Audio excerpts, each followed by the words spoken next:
স্বাগতম জানাচ্ছি আপনাদের গ্যাজেট নলেজ বাংলার আরেকটি নতুন ভিডিওতে।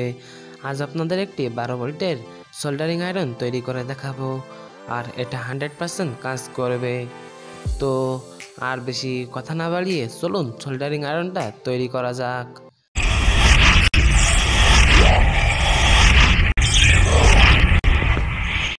তো এটা আমাদের তৈরি করতে সর্বপ্রথম একটি সুইচের প্রয়োজন হবে, তারপরে আমাদের একটি গ্রাফাইট রড লাগবে। আপনারা বলতে পারেন এটা আমি কোথা থেকে পেয়েছি। আমার আগের তৈরি ভিডিওটা আপনারা দেখতে পারেন, ডিসক্রিপশনে লিঙ্ক দেওয়া থাকবে। তারপরে একটি 12 ভোল্ট কানেক্টরের প্রয়োজন হবে, এটা একটি মেল কানেক্টর।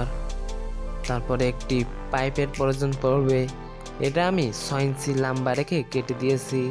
এটা আমাদের সোল্ডারিং আয়রনের মেন স্ট্যান্ড হবে। তারপরে আমাদের একটি 12 ভোল্ট ফিমেল পোর্টের প্রয়োজন পড়বে। তারপরে আমাদের কিছু তারের প্রয়োজন পড়বে, কিছু ইনসুলেটরেরও প্রয়োজন পড়বে।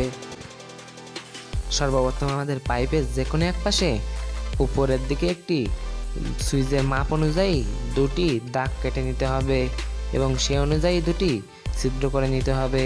আপনারা দেখতে পাচ্ছেন কিভাবে আমি কাজটা করছি। আমাদের ছিদ্র করার কাজ শেষ, এখন এখানে সুইচ বসালে আমাদের কাজ কমপ্লিট।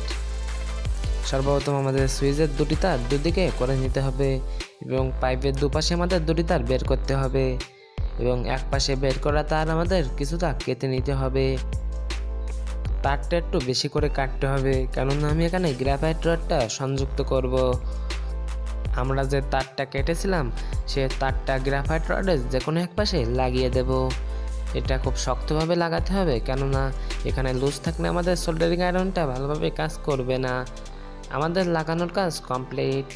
তো আরেকটি শর্ট কেবল নেব, এটা একটি শক্ত টাইপের শর্ট কেবল, সেটা হিটসিং পাইপের মধ্যে দিয়ে আমাদের পরে নিতে হবে এবং এই তারের অপর একটি প্রান্ত আমাদের গ্রাফাইট রডের যে কোনো এক প্রান্তে লাগাতে হবে। আপনারা দেখতে পাচ্ছেন আমি কিভাবে কানেকশনটি করেছি। এখানে শক্ত তার দেওয়ার কারণ হলো গ্রাফাইট রডটা অত্যন্ত গরম হবে, সেজন্য আমরা এখানে এই তার দিয়েছি। আমাদের কাজ এখন পুরোপুরি শেষ। তারপরে আমরা কিছু শর্ট কেবল নেব এবং শর্ট কেবলটা কেটে ফেলবো। আপনারা দেখতে পাচ্ছেন যে আমি কিভাবে কাজটা করছি। এটা কোনো কঠিন কাজ না, এটা আপনারা বাড়িতে বসে খুব সহজেই তৈরি করে নিতে পারেন। তো আমি একটি শর্ট কেবল নিয়েছি এবং পাইপের দুপাশে পরে দিয়েছি। আমরা যে গ্রাফাইট রডের সাথে কানেকশনটি করেছিলাম সেই তারটা গ্রাফাইট রডের ওই তারের সাথে কানেকশন করে নিতে হবে এবং এটাও খুব ভালোভাবে কানেকশন করে নিতে হবে এবং তারটা আমি সঠিকভাবে গুছিয়ে নেব। আপনারা দেখতে পাচ্ছেন যে আমি কাজটা কিভাবে করছি। তো চলুন আমরা এটা ভালোভাবে জায়গায় সেট করে ফেলি।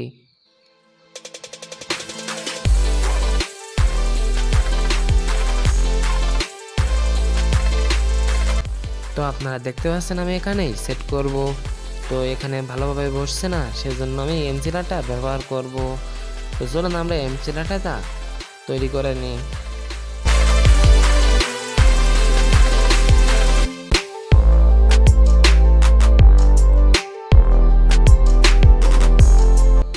এমসিলাটা ব্যবহারের সময় খেয়াল রাখতে হবে এমসিলাটার দুটি আটাই সঠিক পরিমাণে নিতে হবে, না হলে ভালো পরিমাণে আটা হবে না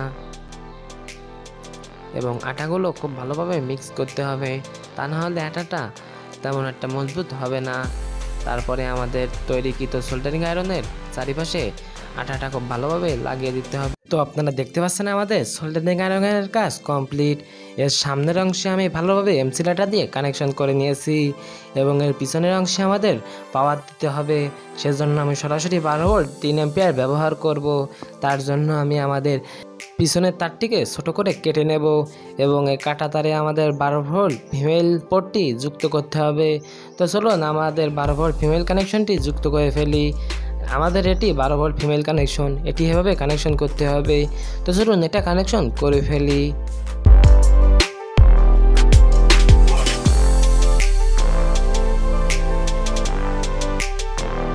তো আপনারা দেখতে পাচ্ছেন আমাদের এটা কানেকশন করা হয়ে গেছে এবং 12 ভোল্ট ফিমেল কানেকশনটি এখানে আঠা দিয়ে ভালোভাবে লাগিয়ে দিতে হবে।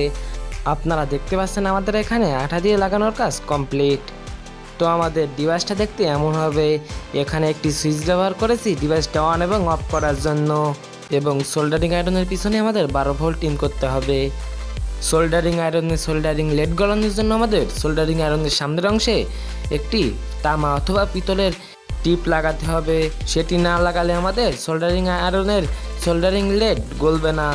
তো এটা আমাদের ভালোভাবে লাগাতে হবে। তার জন্য আমি হোল্ডারের ভিতর থেকে একটি তামার পাইপ বের করে নেব এবং এই পাইপটি আমাদের সোল্ডারিং আয়রনের সামনের অংশের সাথে কানেক্ট করে দেব, অর্থাৎ গ্রাফাইট রডের সাথে এটা কানেক্ট করে দেব। আপনারা দেখতে পাচ্ছেন যে আমি কিভাবে কানেক্ট করে ফেলেছি। তো আপনারা দেখতে পাচ্ছেন আমাদের সোল্ডারিং আয়রনটা তৈরি। এখানে 12 ভোল্টিং করার সাথে সাথে আমাদের সোল্ডারিং আয়রনটা চলতে শুরু করবে। আমাদের কাছে 12 ভোল্টের অ্যাডাপ্টার না থাকায় আপনাদের চালিয়ে দেখাতে পারলাম না। আপনারা যদি কমেন্ট করেন তাহলে আপনাদের এটাই চালিয়ে দেখাবো। তো আপনারা কারা কারা চালিয়ে দেখতে চান তারা অবশ্যই কমেন্ট করবেন। তো ভিউয়ার্স, আজকের ভিডিওটা যদি আপনাদের ভালো লাগে থাকে তা আজকে ভিডিওটাতে অবশ্যই একটি লাইক দিবেন এবং আপনি যদি আমার চ্যানেলে নতুন হয়ে থাকেন চ্যানেলটা সাবস্ক্রাইব করে চ্যানেলের পাশেই থাকবেন। ধন্যবাদ।